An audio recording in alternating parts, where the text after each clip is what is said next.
Hey guys, so today I tried to script a video about Geto and Gojo's time together. So when I was out today, I was like writing down some notes as I went, and then I came home and I read those notes and I just like sat on my sofa and just like bawled my eyes out. I'm still dying. I literally felt like so sad just thinking about them. Like I was like sitting having dinner and I was like scrolling through fan art. Okay, it started off, oh my god. So I was on Pinterest and I was looking for reference photos to draw, and I was gonna draw them, and like I saw Pinterest photos, and then like somehow in my feed like a fan art of them two came up. So then I was looking at fan art of them two and I started feeling so sad, and then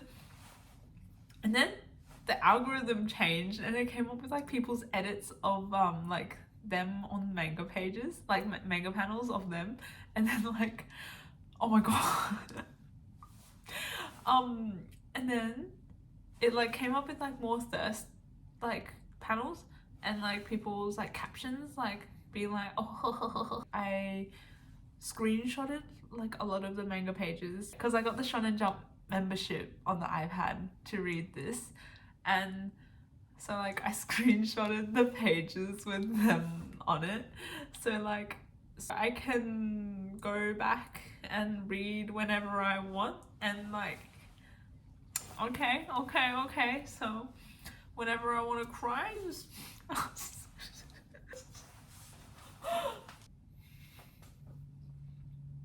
dude, it actually made me so sad. Okay, at first I read jujutsu as a joke because everyone's so hot.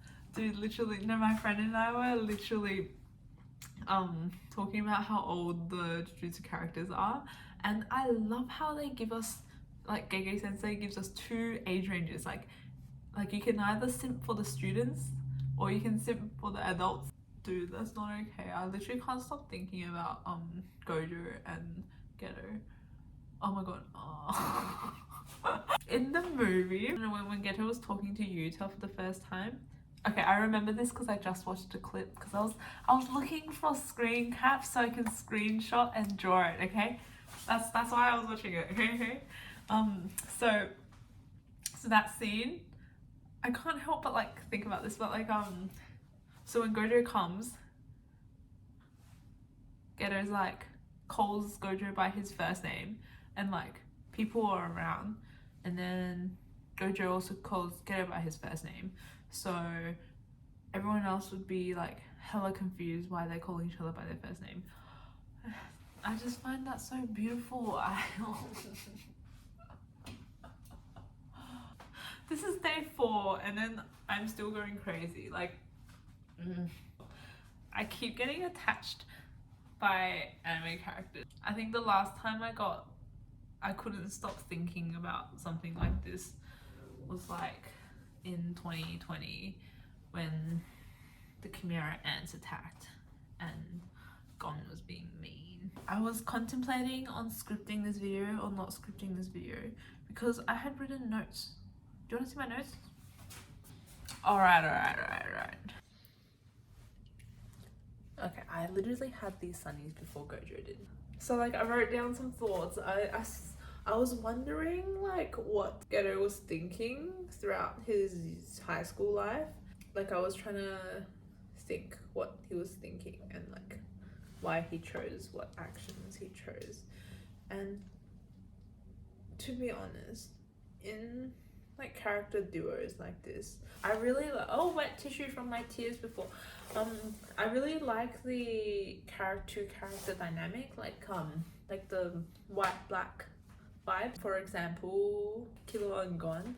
Oh yeah, I like these anime tropes. Time for the trusty notebook. Ta-da! Ta-da. This is where like I write all of my thoughts down when I go outside. So I bring this book everywhere with me outside. Basically, I write everything, like quotes. I write everything I'm thinking, like I'm outside and I have an idea, I'll write it down. And like if I'm bored, I will like doodle.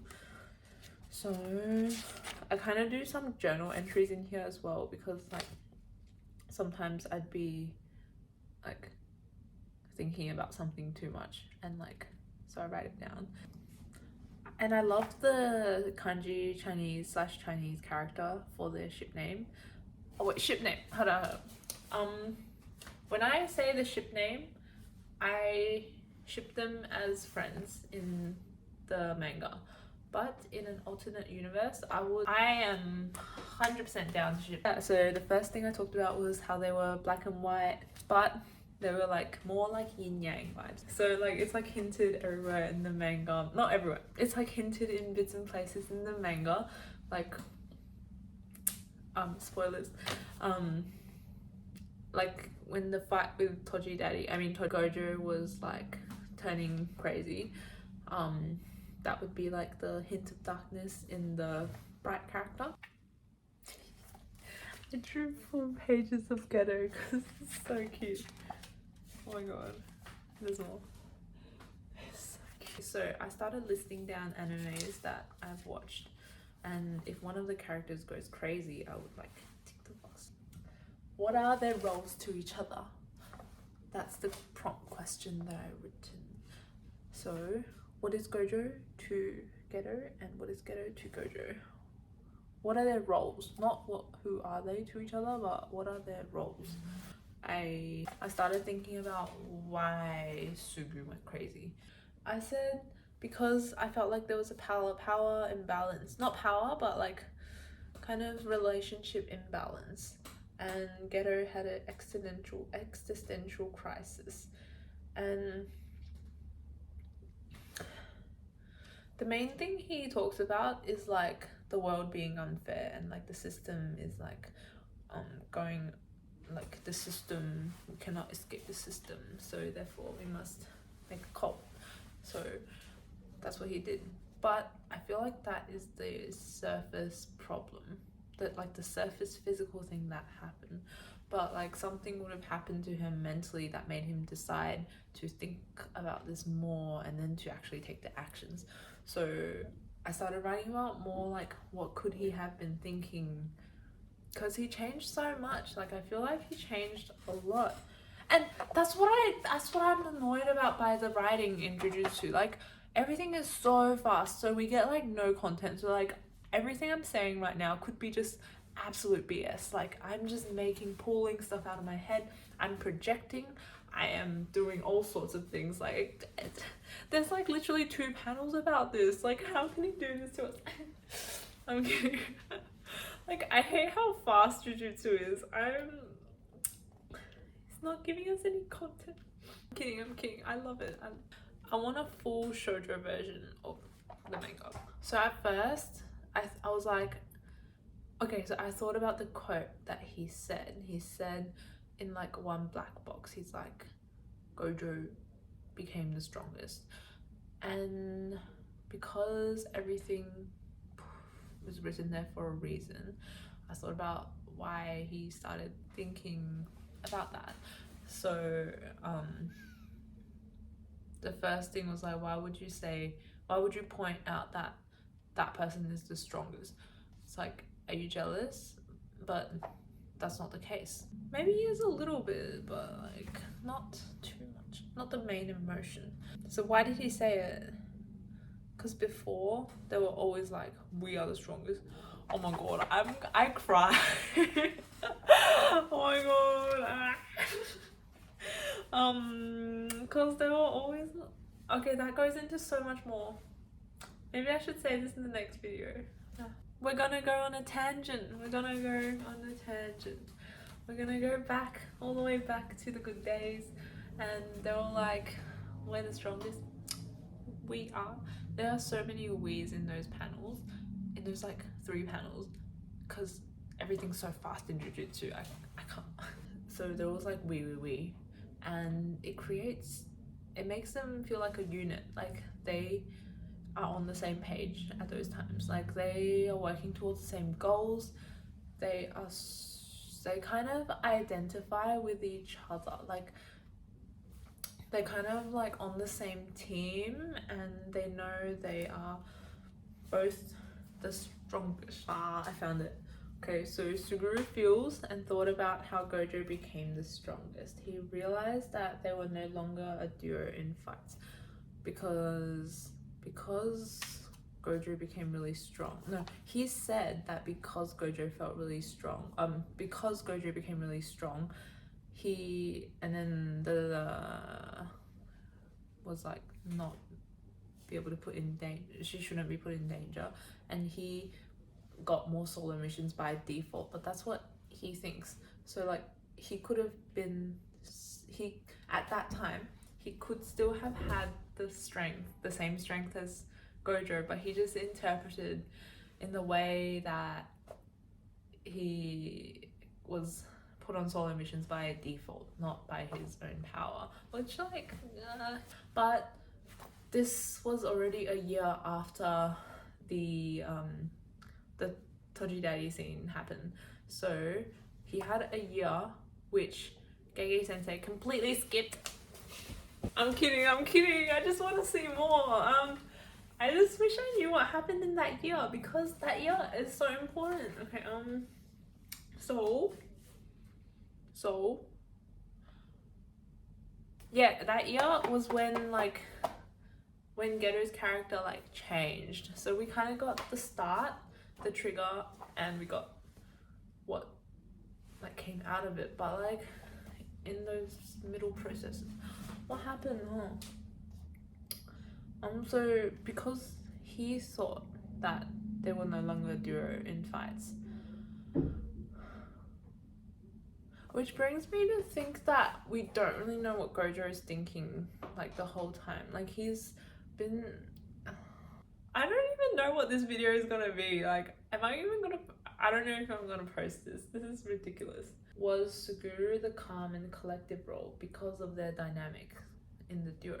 Okay, so in that sense, the duo kind of pushes each other and brings out a specific side of one another that that is more highlighted in their relationship. I was wondering if Geto was only calm and collected because he was with Gojo, like because they were there. After Geto eventually thought that they weren't the strongest together, he could kind of unleash and become like unhinged because there was nothing holding him back. Which then got me to thinking, like, did Geto wish that Gojo would need him for the missions? Like, if they are the strongest together, that means they're like 50-50 and they like work together to complete a mission to fight the enemies together, which is symbolic, of course. Did Geto want that? Okay, when he was with Nanami after the other guy died in the morgue, he's like, don't worry, Gojo's got this mission. He said it in a way to like comfort Nanami, but he also looked a bit lonely and sad. Like he looked very melancholic. It seemed to me like he wanted to continue doing missions together with Gojo. Okay. What I wrote here is that I thought that Geto, since Geto started thinking that Gojo no longer needed him and that they were no longer a unit fighting together and like kind of that extra connection, he's like, it kind of brings out the thought that nothing else matters anymore, and it kind of like fully frees him from connections that he has in his early life. And after he killed his parents, then he fully unleashes any human connection that he's had. Like after he mentally disconnected from Gojo and physically and mentally from his parents, he like fully became like a true Zarin. Yeah, like, but like emphasizing not that he left because Gojo and him weren't together anymore, but I felt like more so like it could have been something that Geto could have fell back on if they were still together, you know? Like they could have, there were so many things that could have happened. Like he could have asked Gojo to, like, say they were still doing missions together. If Gojo came on that village mission, what would have happened? We wouldn't know unless we do fan art. I'm kidding. Someone please do a fan art about. If anyone has any comics, any fan art of Satosugu, I am all for it. I will shower you with love and tears. Does he feel left behind? A little bit, I feel like. Because during his monologue,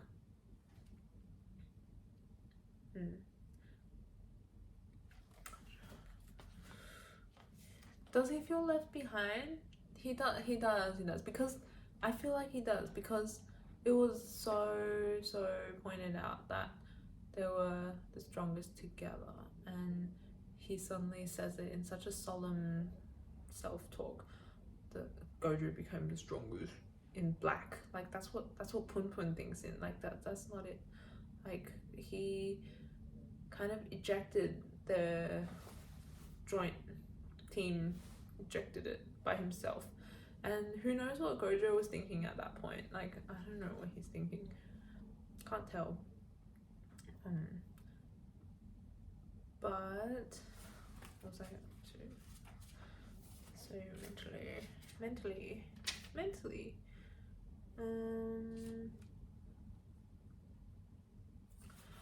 so the vibes are, he felt like he had nothing to lose anymore. He felt like he was being left behind, so he will leave Gojo behind and walk away, because he already felt like the bond was not there. Is that right? Nah. Okay. Oh, no, that's not true. Okay, ignore what I just said just now. Because they weren't the strongest together, he feels like Gojo doesn't need him. No. Okay, so, and also, like, I feel like after the we title is, he stopped thinking about it as we, he kind of felt like they didn't need each other.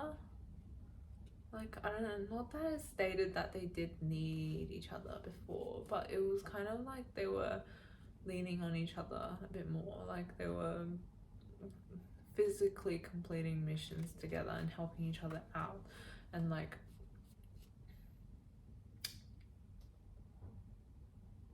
man, thinking about this makes me really sad. Very angsty. Maybe Geto's just insecure. If he wasn't insecure, he wouldn't have said that monologue during that scene where Gojo wanted them to throw stuff at him. He could have been a little bit jelly,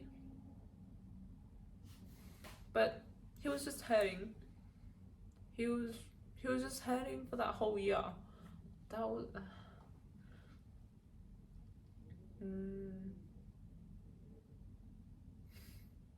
oh, what did he go through in that whole year?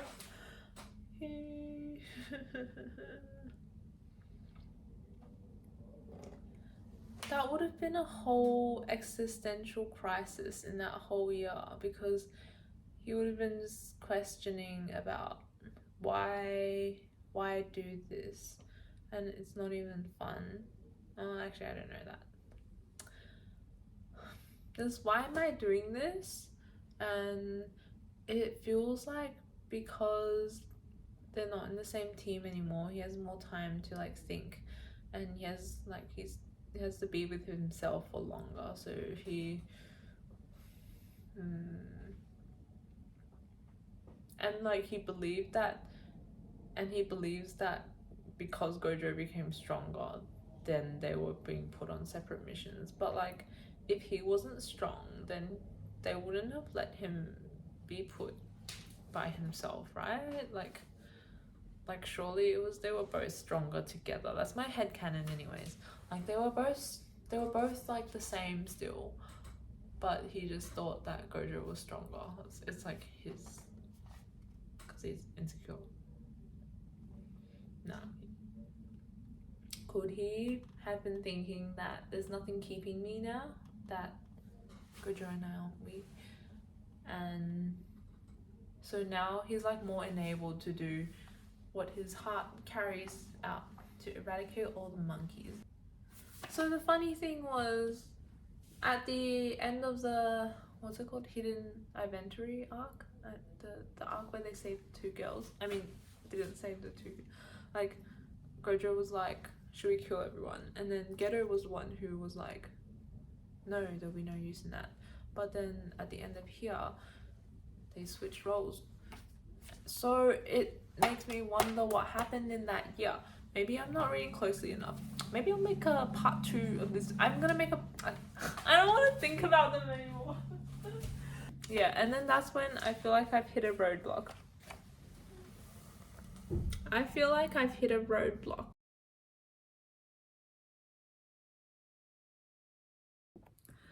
And I was really wondering why Geto did what he did and what happened in that 1 year, and frustrated that Gege Sensei didn't give us anything in that year. But now thinking about it, it might be because he thought it was too obvious, like they thought it was too obvious to include the whole thing, or just I still don't like how it's really fast. Anyways, you've heard me say that enough. One of the biggest revelations I came up with was, not came up with, but like I thought about, was like how the relationship broke apart and why did it break apart. So because Geto was saying how Gojo was the strongest in that scene where Gojo was like asking them to throw things at him, he really emphasized that Gojo was the strongest, and because it's literally a thought bubble, not a thought bubble, but like literally a thought panel, it really highlights how that's what Geto was thinking, but not what actually was happening. I am editing my edit right now, and I want to say, because of the style and writing that Gege Sensei does, he would have done, like if you wanted to state objectively that that was the case, then he would have used the narrator, but no, he used the thought bubble or the thought panel, and that says something. Because I thought more about how Gojo sees him in, like, say the movie, or just the way he talks about him. He thinks of Geto really highly, and I interpreted that as like I see the way he talks about Geto is that they are equals, like completely. And even after everything that's happened, Gojo still sees him as like very highly, and definitely as equals at least.